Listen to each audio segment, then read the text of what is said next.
Go.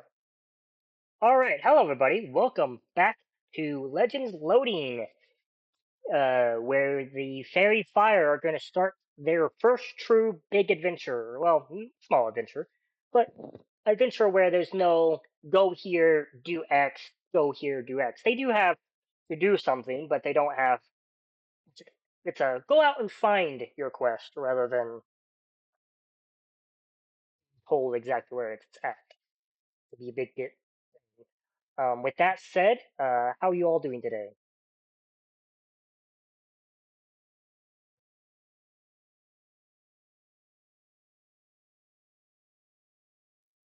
Yep.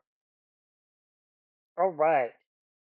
Mm, By the way, if you do end up liking this video, leave a like, comment down below, subscribe if you want to see more, ring the notification bell. In the description will be a link to the the campaign and our Spotify.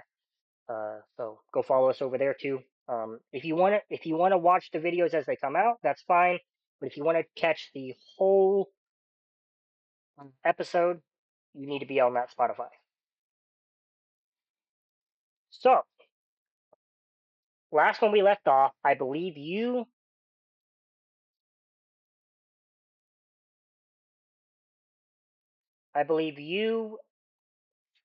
five, well six technically if you count Mosley. We're about to leave this town. Am I right? City.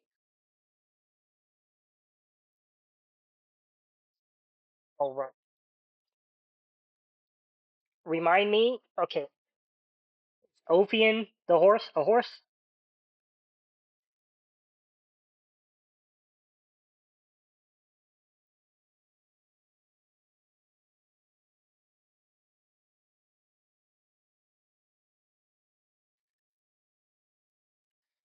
All right. Silkus, you were driving the cart.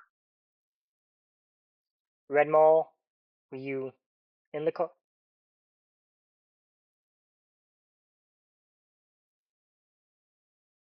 All right. Neil, guard, and Rosalie will also be helping Silkus drive the cart.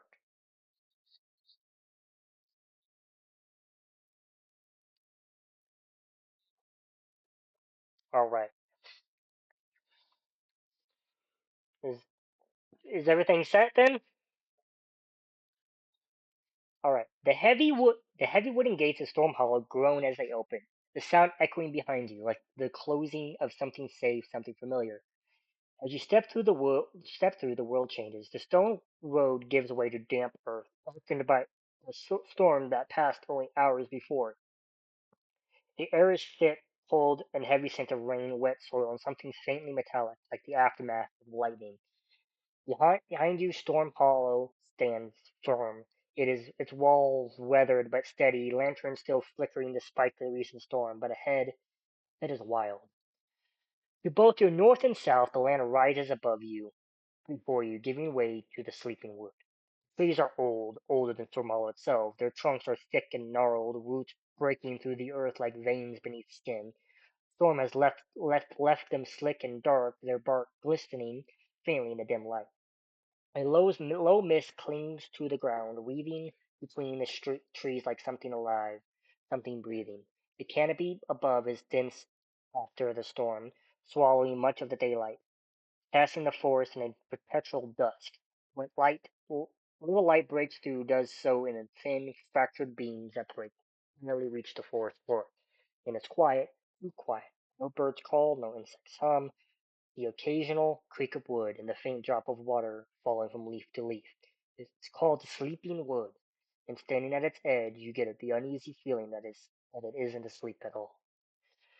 Directly ahead, the land slopes down into rolling hills that stretch out into wide and uneven marks. The storm has transformed the terrain. That what might normally be firm is uneven. Ground is now soft and treacherous. Water has pooled in the low places between the hills, forming shallow, reflective surfaces that mirror the gray sky above. Each step threatens to sink slightly into the mud beneath your boots. The earth squelching soft softly as it resists and then gives way. Thin reeds and marsh grasses sway gently in the lingering wind, their tips still heavy with droplets of rain. Small rivulets of water snake between the hills, slowly draining toward unseen depths. The path, if it can even be called that, is barely visible now. What once guided travelers west has been partially swallowed by water and mud, leaving only a faint impressions of where the others once walked. Sky above is a restless gray, the storm having passed but not entirely gone. Far in the distance, clouds still churn slowly, their edges just lit faintly by distant flashes of lightning that never quite reach you. The wind carries the last breath of the storm with it, cool, sharp, and restless. Every now and then, a low rumble of thunder rolls across the land, not loud but present, lingering or watching. And as you take your first steps into the wild beyond Stormhollow, it becomes clear the land is still recovering from the storm, and you are not the only things moving through it.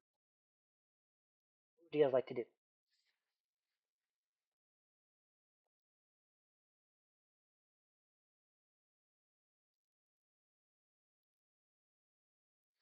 You roll a perception roll with advantage.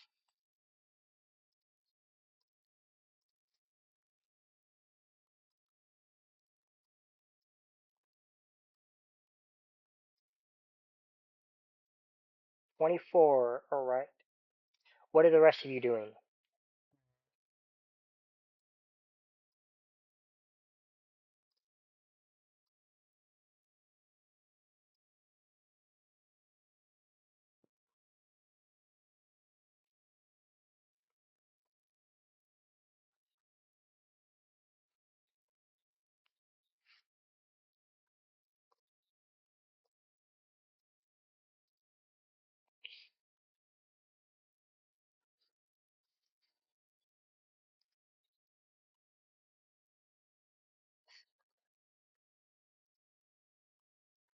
Scan the landscape for dangers, maybe.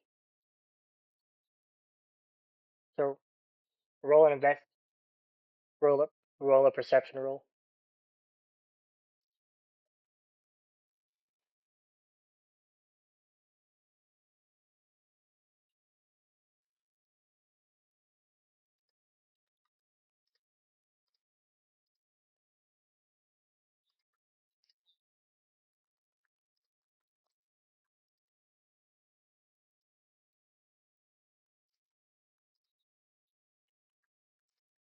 All right. Rainmall, what are you doing?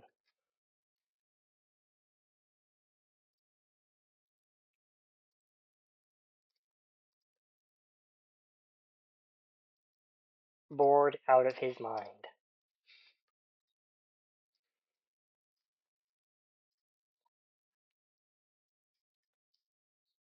The wagon creaks softly as it rolls forward, wheels cutting shallow grooves into the rain-softened earth.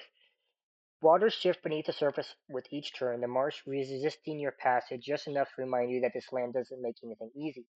Redmall sits on his back, arm crossed, staring out at the flooded hills with a growing sense of boredom, occasionally shifting as the wagon bumps unevenly beneath him. Meanwhile, Silkus and Rogue is mostly focused. Silkus, your eyes move across the landscape, not rushing, not guessing, reading it. At first glance, nothing more than storm damage, but then you start noticing patterns. The marsh grass is in certain areas is bent, but in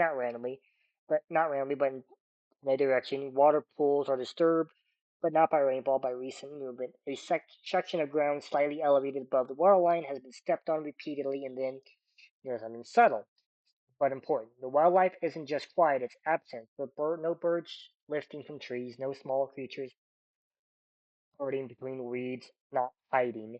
Gone.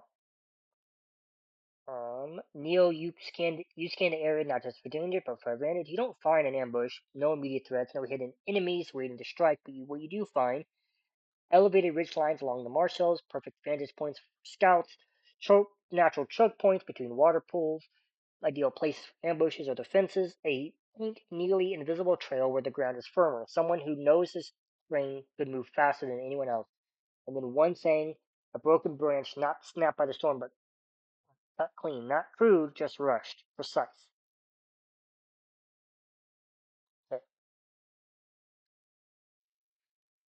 What are you guys gonna do?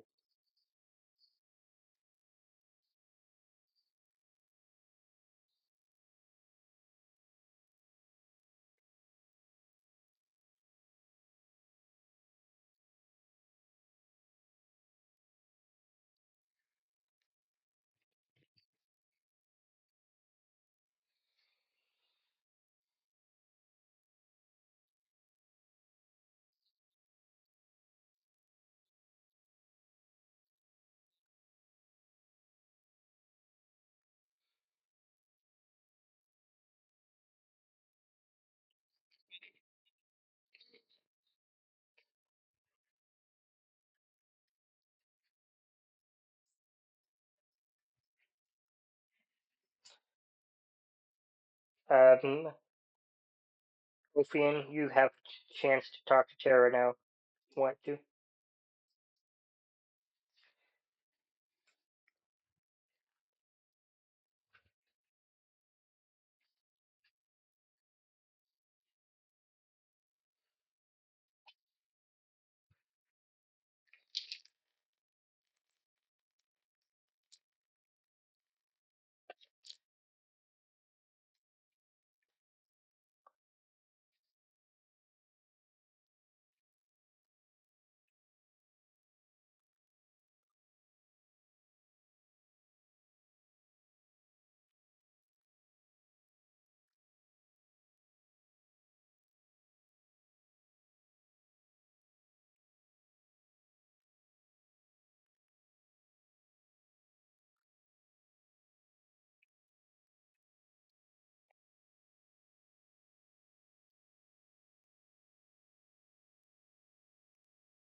Not a game. I'm just gonna assume you guys are stage whispering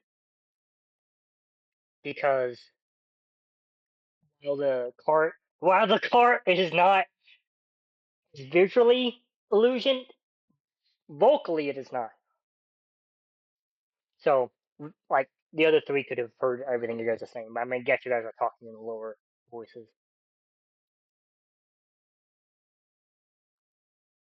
If you don't want to, you don't have to, and it's up.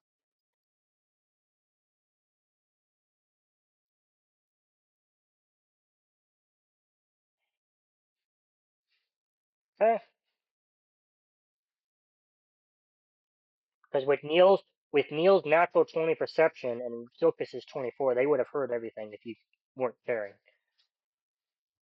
Just to let Sil, just let so let Silkus and Neil know that you guys would have heard all of that.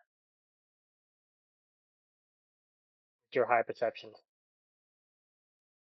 I guess Rosalie would too, because she's helping Silkus with his high perception.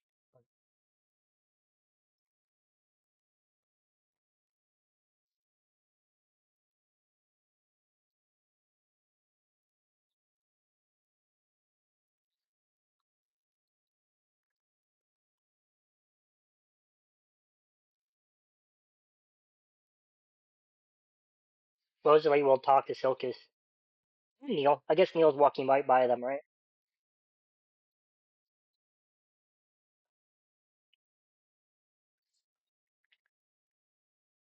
'Cause so at a game, it's a lot quicker to actually walk to destinations than use the cart. The cart is a lot slower.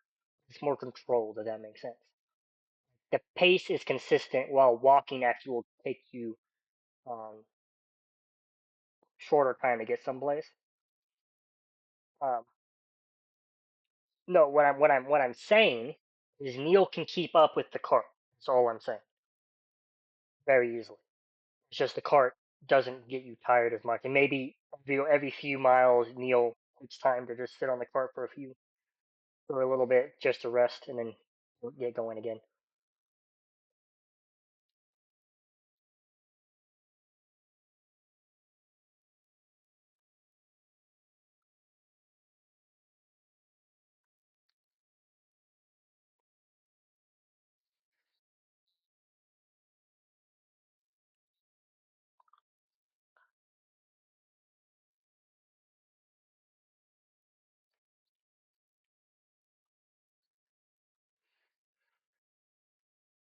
Uh, Rosalie asks Neil, so Neil, what brought you to Stormhollow?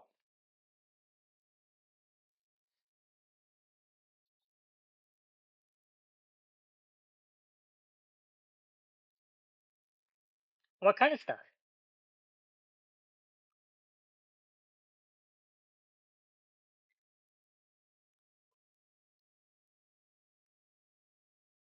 Right? Can you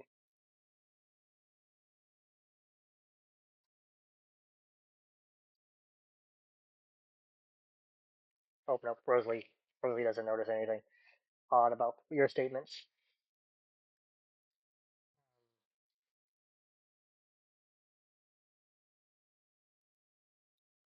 Yeah, I'm just trying to, make a name for myself, stand out among my giant family. My brothers make all these magical items, but they never go anywhere. The point.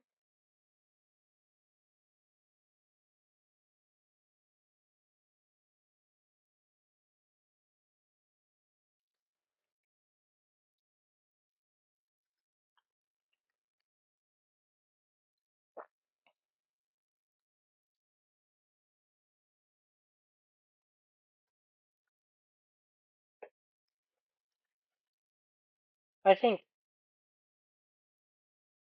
eventually staying in one place is nice, but when you have the ability to go out and do things, I think you owe it to the world to try.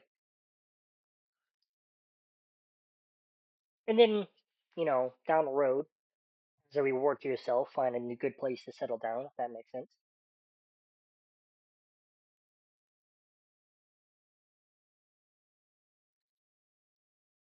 I mean, we gnomes live for hundreds of years, so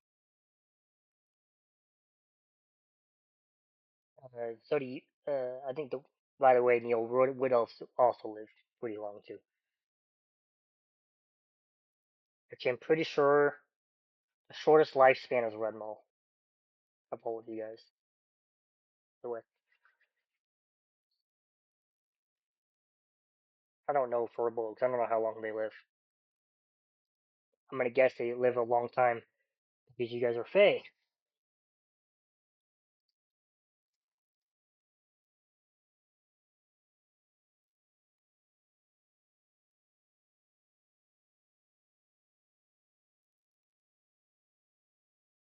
500 years, but their adult ranges, like their adulthood starts. Well, no, they start a little bit after humans. Yeah. So you sure Dragonborn aren't that long. I don't know. You guys are dragon part. You guys have dragon blood in you, so maybe 80 years. No, Dragonborns do not live that long. Actually, Neil, by the time Neil reached his age, several Dragonborns would have died. Assuming Neil's as old as I think he is.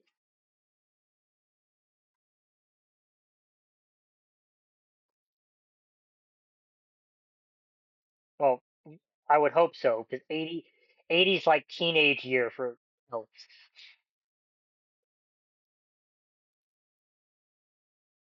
Um,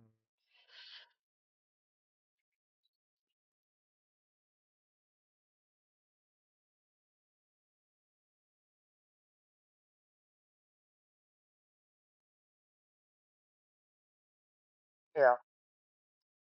Well, thing with Rosalie and Ophian, right?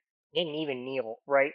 We age, but we age gracefully. So there is no way by looking at it at an Eladrin, an elf, or a gnome until they're in their elder stage how old they actually are.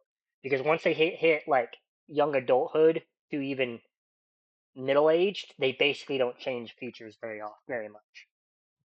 So Rosalie could be 200 years old, or she could be 70, and between those two ages, you wouldn't really be able to tell the difference. Ophians is worse. Even though the game does tell you how long Eladrin live, there is technically a limit to how long you can live.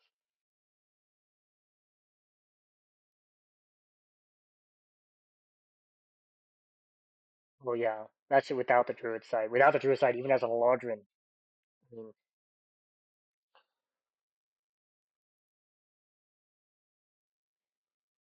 yep.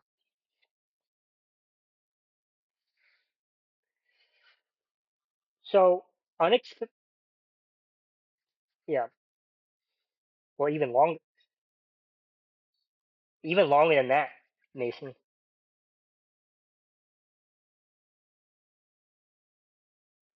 You can. Well, he could easily hit. Well, he could live even beyond that because like you also have to keep in mind if he ever returns to the Feywild. With the Feywild, he has access to so much stuff to help him delay age even further. I mean, we all would have access to that if we got to the Feywild, even Redmaw. Ophian is so tied to that aspect of the Feywild because of his race, that we could be here 50,000 years from now and Ophian could still be alive if he does the right things, stuff like that.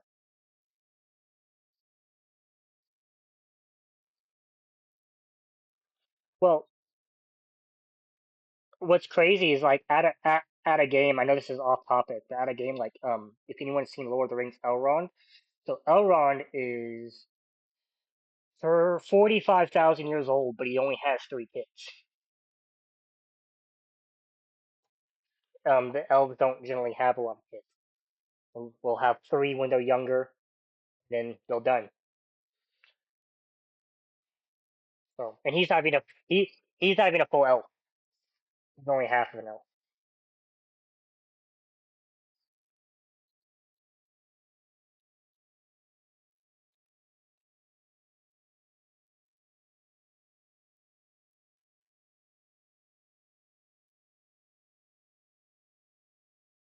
Well, not so. Here's the deal with that too, right? Yes and no. As an elf, no, because especially in Lord of the Rings, because in Lord of the Rings you're living along other elves that also live as long as you do. Um, but Elrond, it must have been hard because I think his mother was a human. His mother died thousands of years ago, or uh, that should have been hard. And for Elrond, if you go look at his life, he was born 150 years after and Calagon the Black fell. So he saw the rise of Sauron. He saw so many civilizations destroyed. He saw so much crap happen. And so, like, that right there is where I agree with Fire. Is like, imagine, because if you live all that time, but you only live along among elves, like only with the elves, does it really matter? Because it's like, oh, I only see elves. But Elrond has been so involved with the humans that he has seen Numenor die. He has seen uh, three different versions of the Gondorian Empire fall. He has seen the Rohirrim change drastically. He has seen the orcs be born. His own people turn to monsters, is what he has seen. So, for Elrond, yeah, but for somebody that only lives among elves, it probably isn't that big of a deal. Most of them will live as long as you do anyway. But, anyways, back to this. As you guys are having these conversations and you're talking, you start noticing and start thinking in your head, maybe finding the Razorback Gang may not take just be a snap of your fingers and doing this. That a gang like this isn't just going to be walking around with a big sign saying, "We're the Razorback Gang." And so eventually nighttime starts reaching. And I'm going to keep you guys' perception rolls up. So between Silkus and Neil, you guys find a place with solid ground, trees near the road. Look like it could make a good camp. What do you?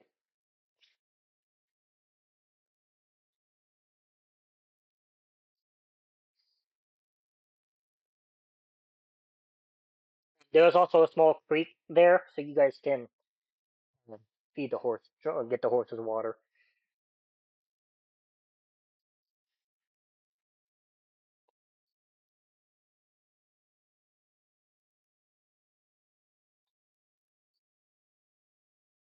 Neil, you, um, with your natural 20, you basically see that there isn't anyone nearby. So if Red Maul, Hera, and Opie want to hop out of the cart, nobody would probably see them, break the illusion.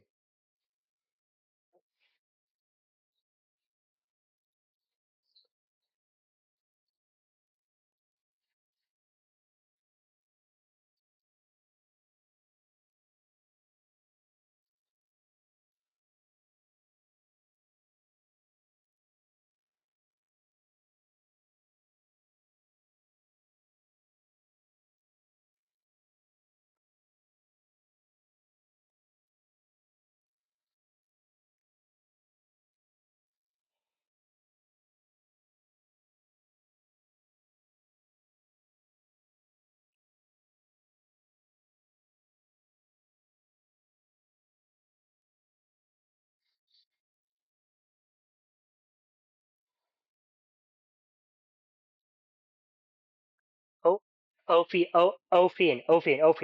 I wanna help you out with your character. You would know your brother very well. You would know that in the cities is where your brother gets into the most trouble. But when he's out here in the wilderness, because of his wood elf nature, that your brother is pretty trustworthy with that kind of stuff.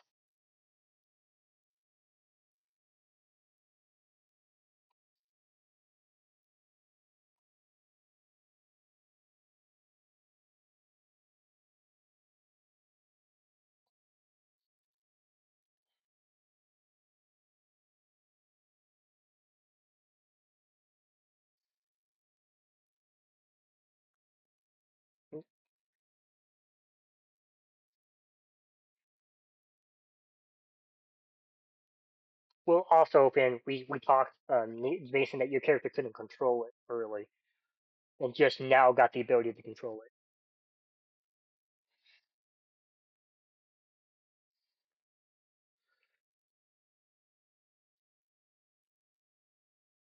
Yeah.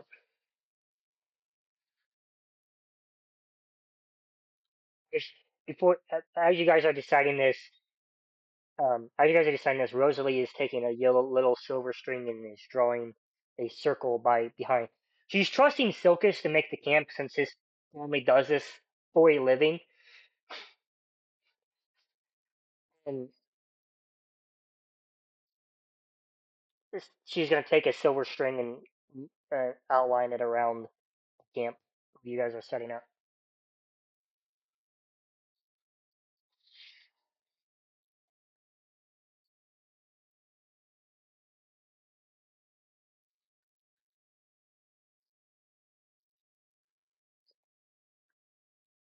It's it's easy.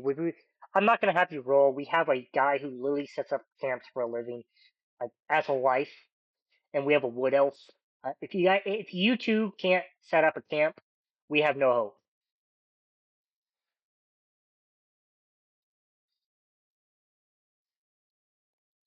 I'll even let Red Maul start the fire and not even use his fire breath. You just like you use your fire breath. No, you can use his fire breath, Red Maul. Well, you can use your fire breath, but I won't count it against using your actual fire breath. That makes sense. You still have it, but that's how you start the fire. You're just like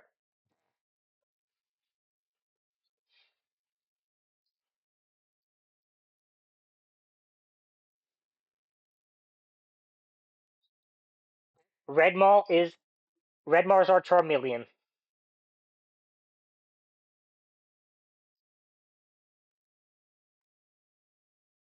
He's not.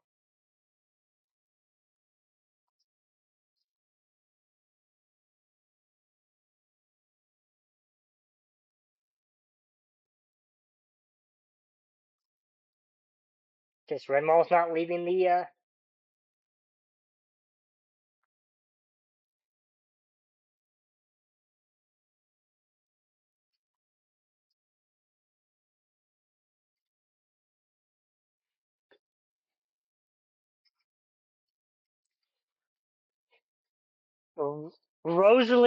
Rosalie watches as you gather up all this material, and right as you go to start the fire, she just casts firebolt on the wood.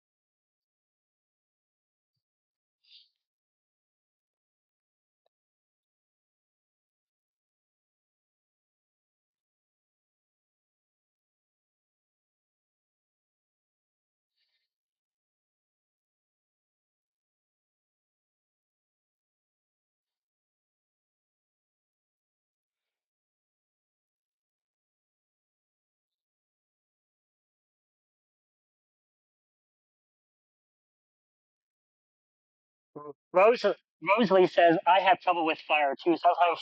Sometimes they wait till the very last second to send me the files." What? I'm making a joke.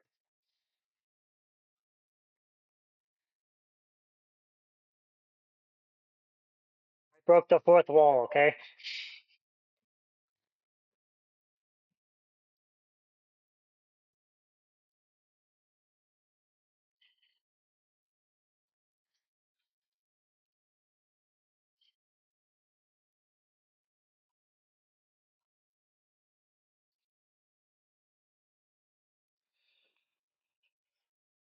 That's actually a big question. Outside of Rosalie, who is the smartest of the kids?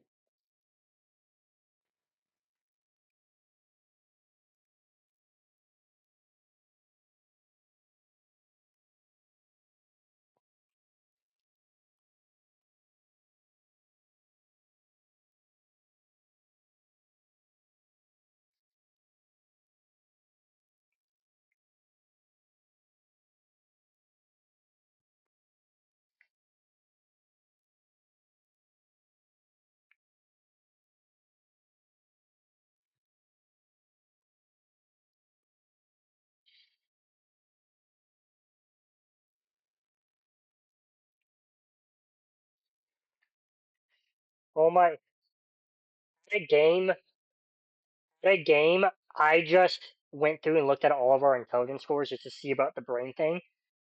Rosalie is the absolute genius of this party. Highest is Opium with a 14, then it's Rosalie with a 20.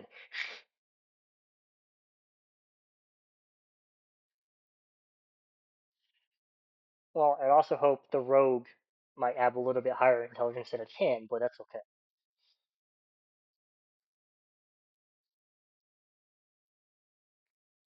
Well, so hey, Neil,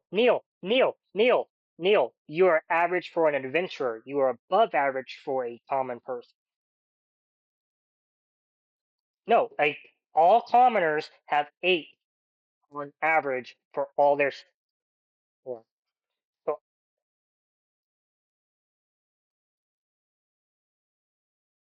uh,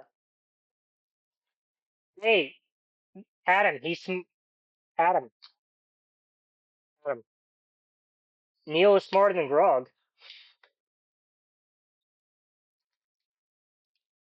A lot less scary.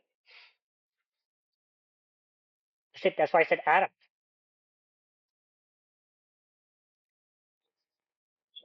I mean, technically speaking,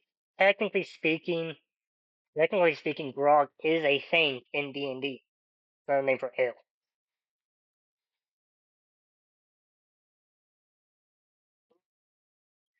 I think dwarves will call it that most of the time, but I guess one of their words for it.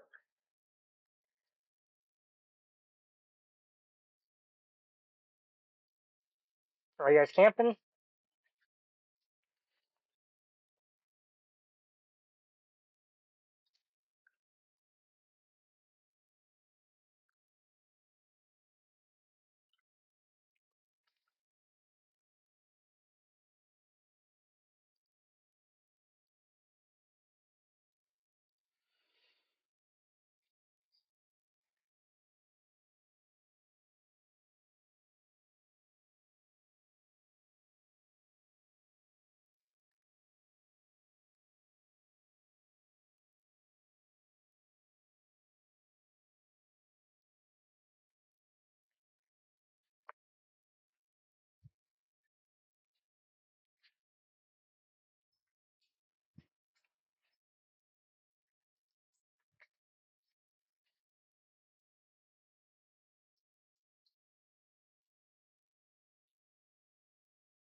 How well do you know these woods?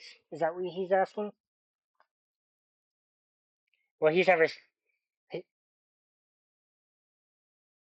Well, so you guys, so these woods, funny enough, these are connected to the same woods you guys technically ran into the tricky snake from.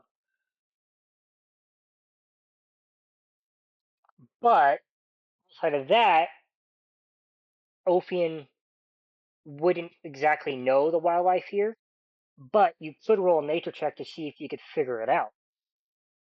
It would be a tough check because you've never seen these woods before, and this climate is completely different than the climate you're used to.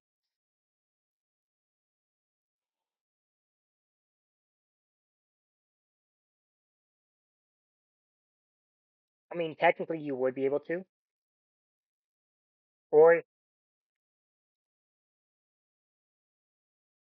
or or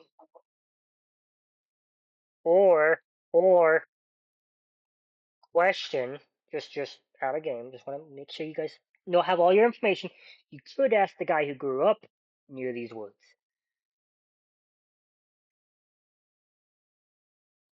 Okay,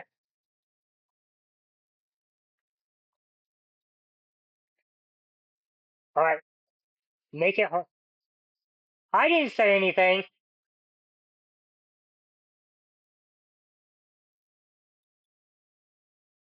Rosalie says I didn't say anything, Silkus.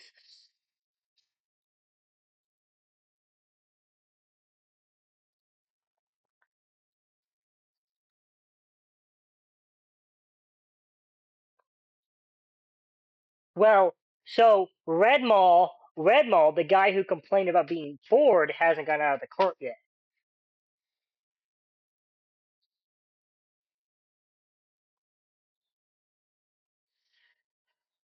Okay,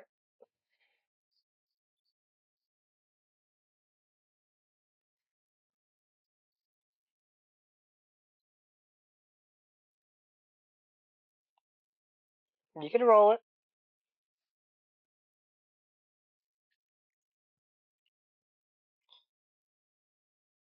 Well, you don't. y-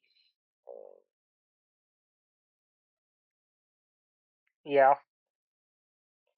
So you can roll all that if you want to.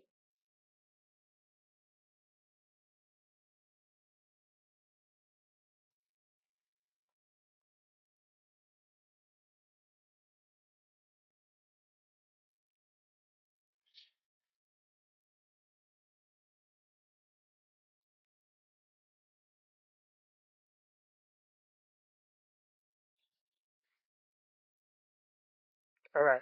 So once again, you're not familiar with these woods, Ophian. So even with the good roll, it is still tough to tell. But you feel like generic creatures would be in these woods. Um, maybe leaning more towards. You've been to Seattle, right? Oh, it may climate's very similar to Seattle, just on the cooler side, if that makes sense. Because Seattle's a little bit warmer. Than, Seattle's warmer than people would think it is, based on where it's located. But like this is yeah. Like, even like if you compare Seattle to the opposite end of the country, where like Boston is, they're about lined up on the map in terms of like north. But Seattle's temperature is a lot higher than Boston's yearly temperature is. Um, the climate is like Seattle, so there are the similar birds. You have hawks, you have sparrows, you have things like that. Maybe a couple seagulls, but you aren't that close to the ocean anymore.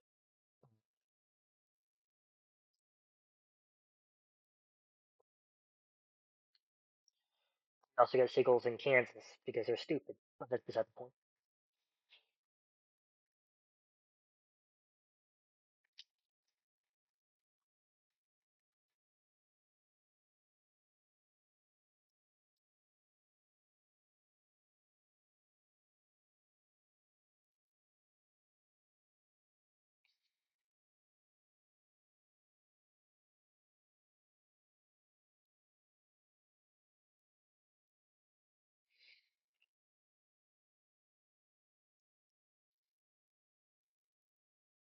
I did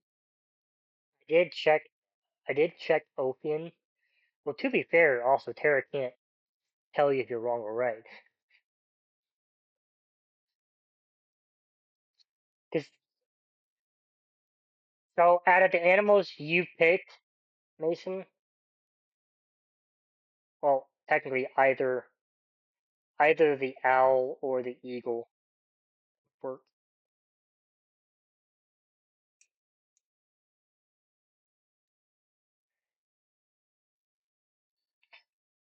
technically the bat would work too, but I don't think you want to fly. You don't want to fly around with 1 HP.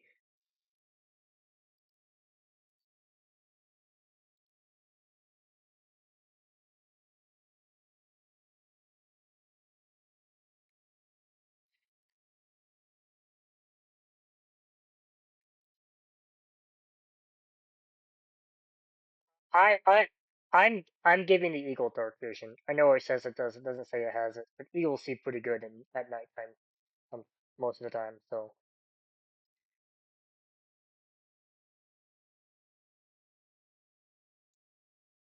yeah, but I have heard of stories of eagles doing a lot of hunting at night. Like the cat in this game does not have dark vision, for example. See, they do. They changed it. They changed it. Holy crap! Yeah, yeah, they changed it because the cats generally did not have. I don't know if they do. He might.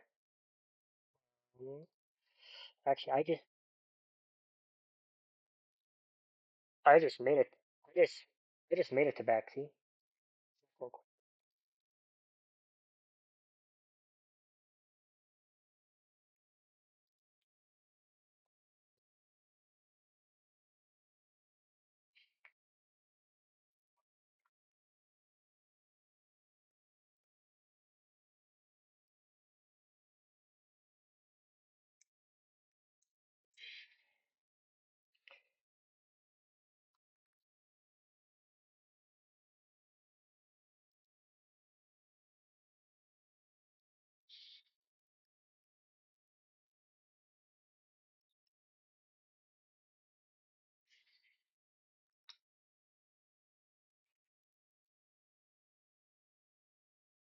Just so you know, Mason, as a giant owl, you can take somebody with you.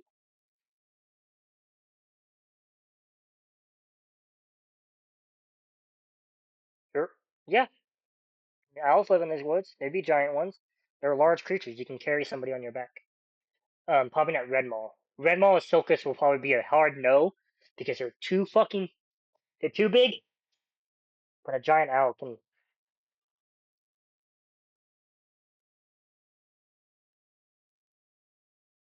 Well, so yeah. Though, just so you know, owls. If this is the owl I'm talking about, they can cat. These kind of owls can in real life can grab deer off the ground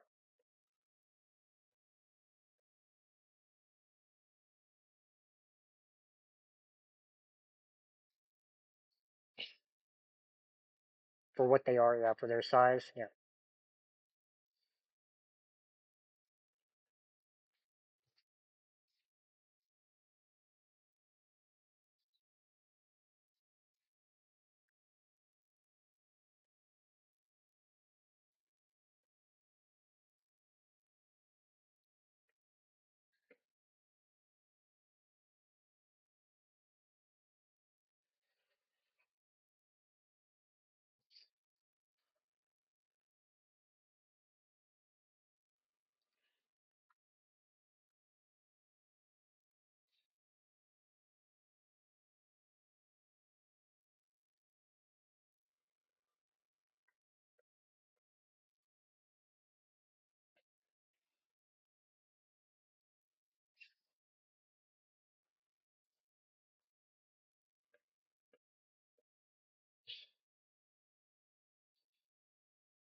We do have a character that can understand animals.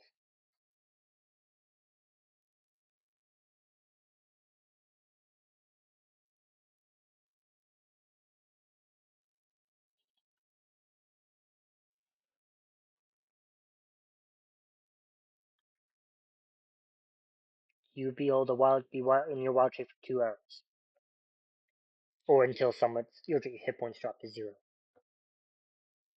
which might be a problem if you're in the air.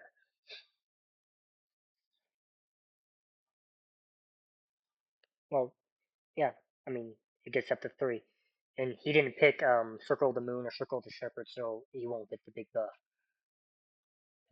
they get.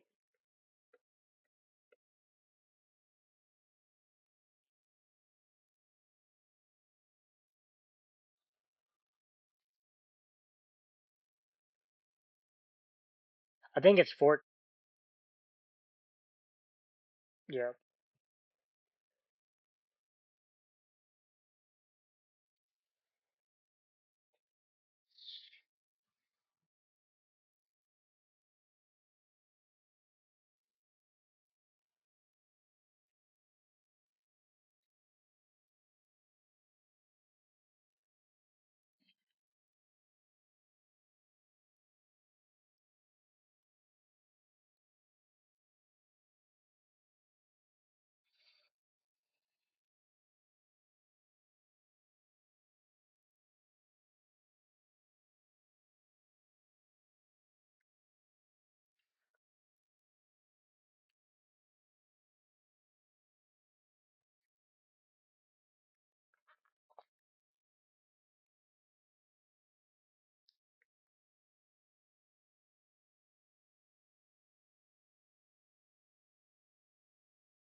Well, so your issue, yeah.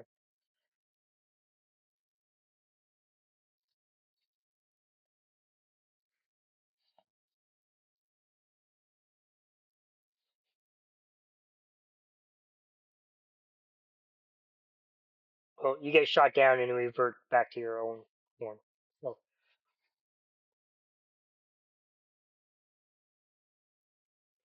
uh, no, I was making a joke that he said the bird's eye view, but you'd be a bird, so it'd just be a view.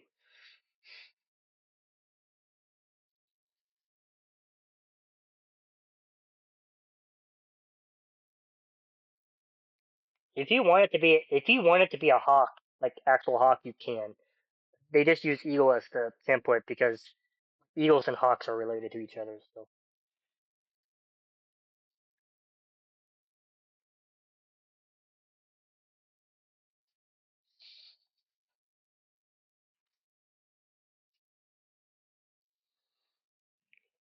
right, all right. So, an eagle, a hawk, flies out of the illusion and up into the sky. And he didn't. Did you warn everybody?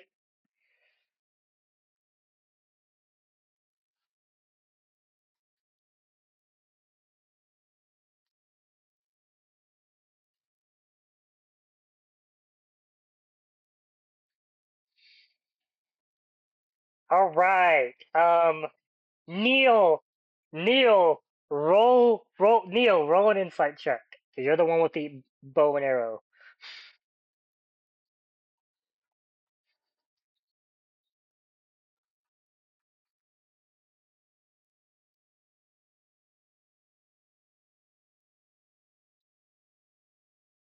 All right. So Neil, roll an insight check. Oh boy,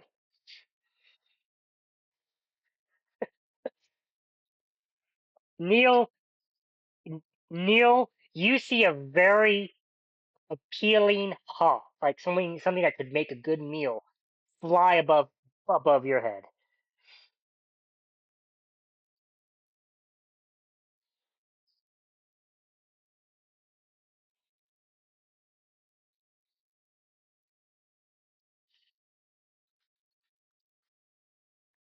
Neil, I don't think Neil could resist the urge to. Because this is the first animal you guys have seen in a long time.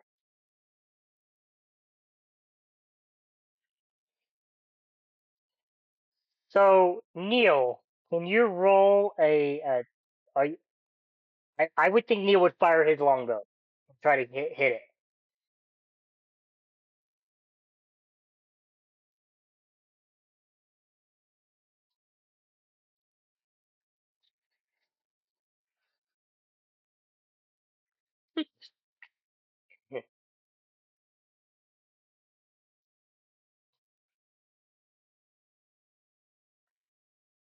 Alright. Ophian. Neo, can you roll a attack roll with your longbow? Thir 13, which I believe hits the eagle. So can you roll damage? The eagle's 3 hit points.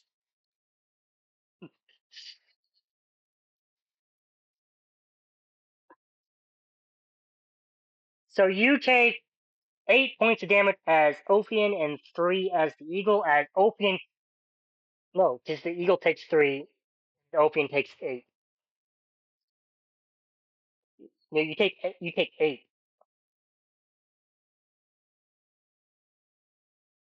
take 8 Ophian. And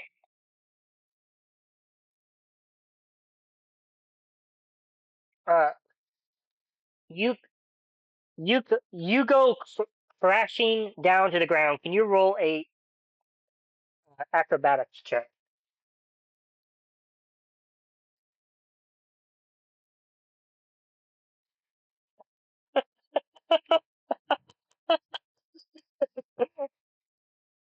Not not when you get not when you get to natural one. No.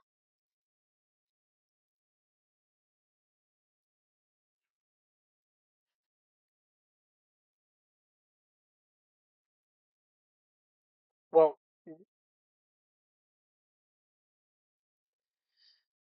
all right. Opian, you take an extra 6 points of bludgeoning damage as you come crashing down and your head bounces off of a rock.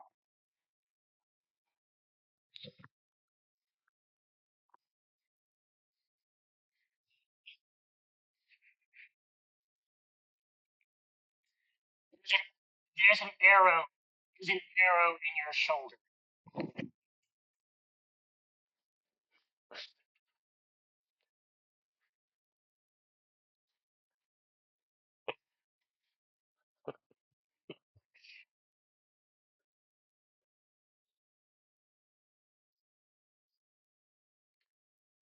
Hold on.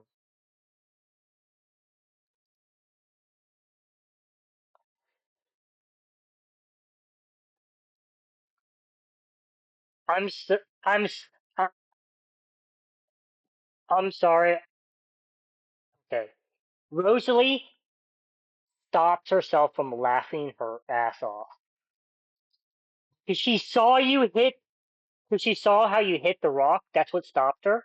But up to the point you hit that rock, she was about to laugh so hard. Red Mall, you see this happen. I'm not gonna let you roll an insight roll because of how Red Mall's personality is. You start laughing.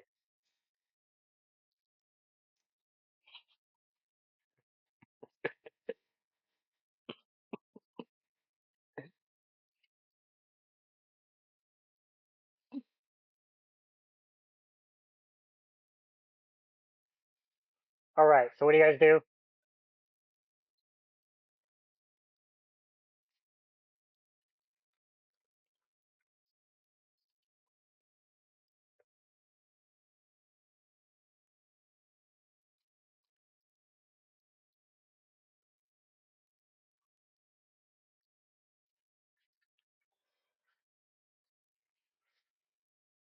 You're a grave cleric. Why are you rolling? Oh, Twilight cleric. My bad. I forgot. I made you not be a grave cleric because I didn't want to copy what's his name? Caduceus. I thought you were a grave cleric. I'm like, why are you rolling? Grave clerics. Ophian, you may have healed, but you are still in pain.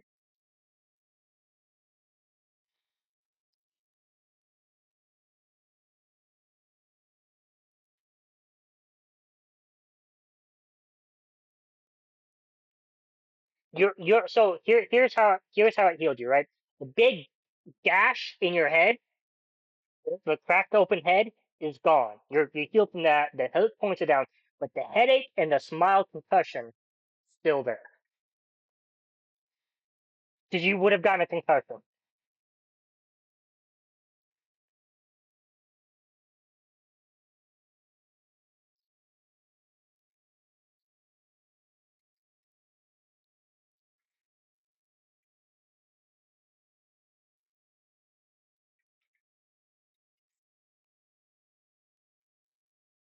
Your arrow's in his shoulder.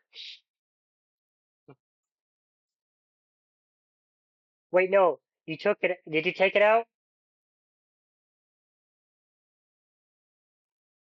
Roll, roll a sleight of hand real quick as you take your arrow out.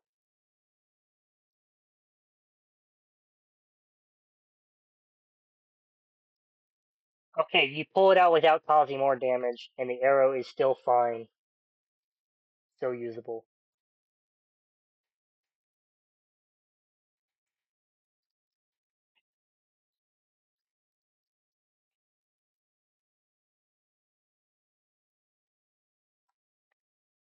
Opian, I'm gonna say this about Neil. Not only is your head hurt, specifically for some reason in your head, you don't actually know who shot you because you didn't get to see it fast enough. You're pretty sure it's Neil because he's the one with the longbow. But Neil's voice is extremely annoying right now.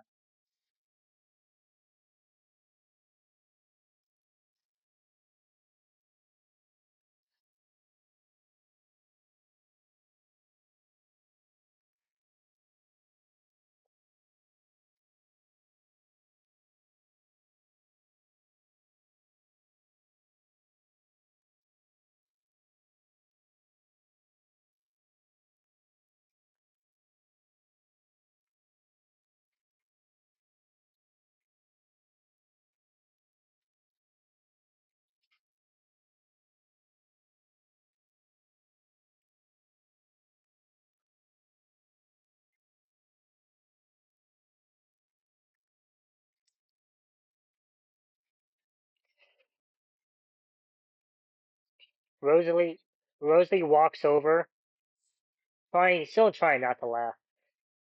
Um, and looks at Sophie and says, "Hey, big guy, you want to carry our buddy here over to the fire?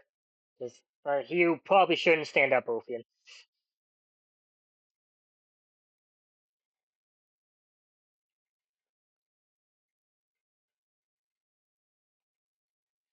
Rosalie bends down and says, "Hey, Ophian, you see this stuff right here?" She touches the ground. Stay there for a little bit. Ophian, can you roll a Wisdom saving throw? No, Constitution saving throw, not Wisdom. Let's do Constitution saving throw. You avoid vertigo. Vertigo is basically getting sick from heights or looking over edges and stuff because you did technically just fall from the sky. You know, I've been that tall, high, but yeah, vertigo is basically it, it's very deep. Has anyone here had vertigo? Think of it like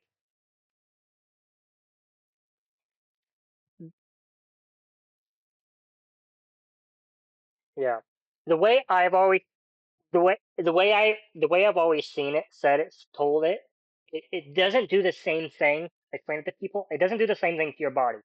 But the essential thing I always explain is basically the falling version of seasickness, meaning when people are in higher places or stuff like that, you get the version that you're falling.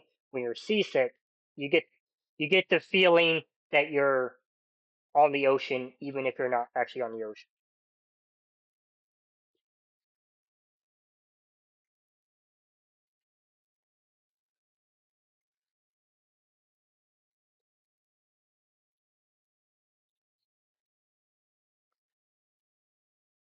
Well, so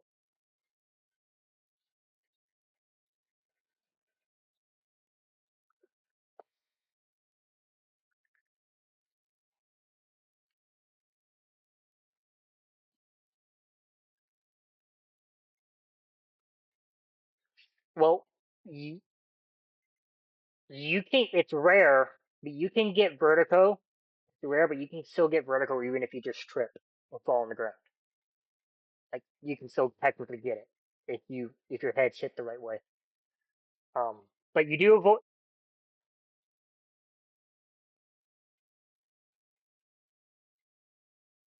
Um, So like for example, a football player once got hit.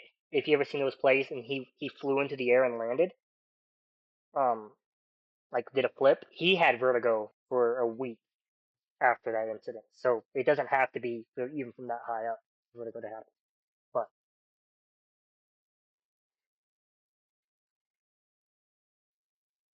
all right,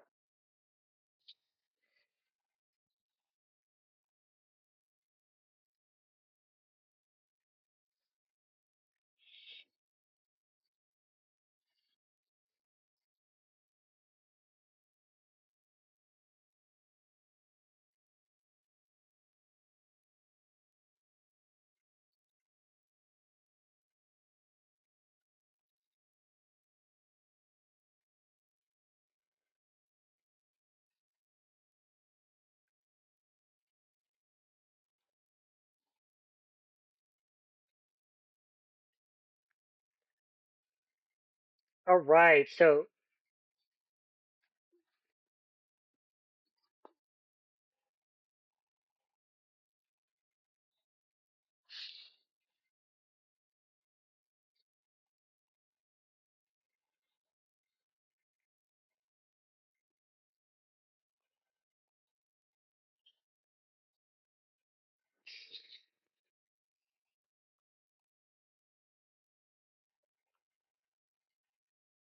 Rosalie Rosalie says, any consolation, we have proven that Neil is actually a pretty good shot.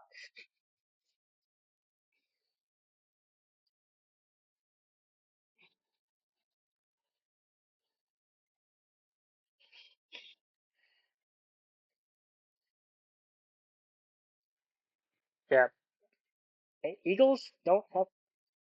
Surprisingly, Eagles are not that armored.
On the bright, Rosalie says on the bright side, if the Razorback Gang is watching us, seeing that means they're not scared of us anymore.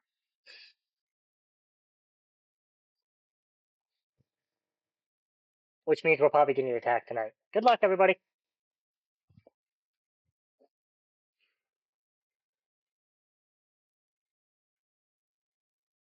Oh.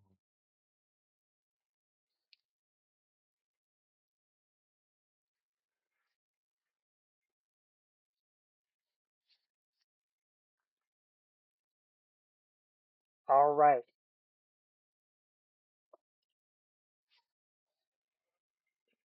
all right. So it is 1:30.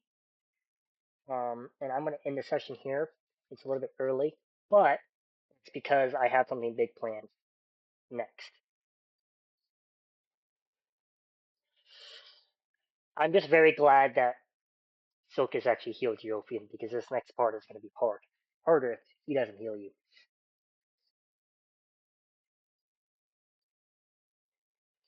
I don't know. Sometimes as a cleric, you have to be like, "Hey, you need to learn a lesson." But yeah, uh, but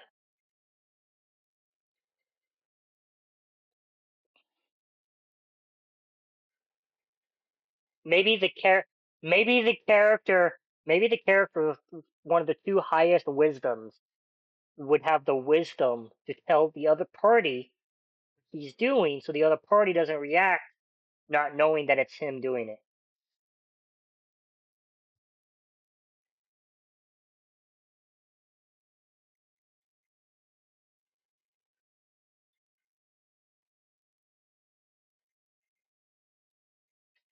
That's why. That's that's why you put a little bit more. That's why you put a little bit more faith in the people. Yeah,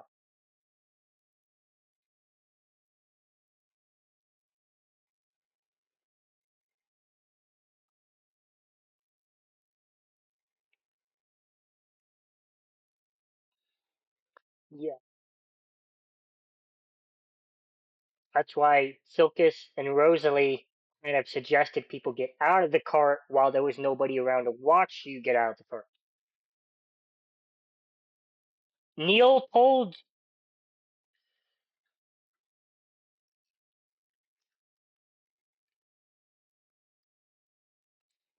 I mean, yeah. Let me end the session. So if you guys like this video, leave a like, comment down below, subscribe if you want to see more, ring the notification bell. In the description will be a link to the original video. Oh, not the original video, to the campaign and to the Spotify. See you next time. Goodbye, everybody.